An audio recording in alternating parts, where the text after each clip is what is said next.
পাই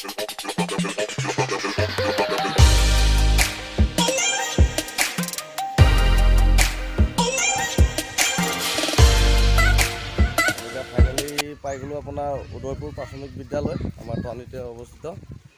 তাত এতিয়া বৰ্তমান আপোনাৰ ইয়াত গছপুলি ৰোপণ কৰা হৈ আছে, ৰাইজে ৰোপণ কৰি আছে আমাৰ ইয়াতে।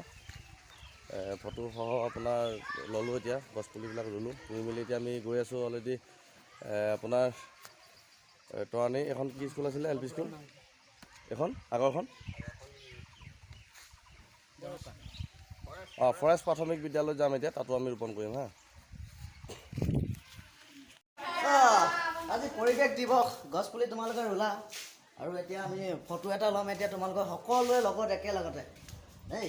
ব'লা বাহিৰলৈ ব'লা, এতিয়া এনেকৈ বহি থাকিলে নহ'ব, বাহিৰলৈ ব'লা, ফটো এটা ল'ম এতিয়া। এই ল'ৰা ছোৱালীবিলাক আহিছে, ধুনীয়া লাগিছে।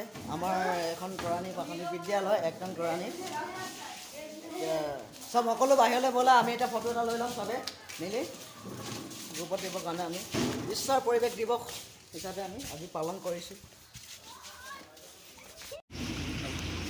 মাৰ্চ 2022 তাৰিখ বিশ্ব পৰিৱেশ দিৱস। আমাৰ 1 নং টৰাণী উদয়পুৰ প্ৰাথমিক বিদ্যালয়ত আমি বিভিন্ন কাৰ্যসূচী যেনে বৃক্ষৰোপণৰ পৰা ধৰি বিভিন্ন কাৰ্যসূচীৰে আমি আজি এই দিৱসটি পালন কৰিছোঁ।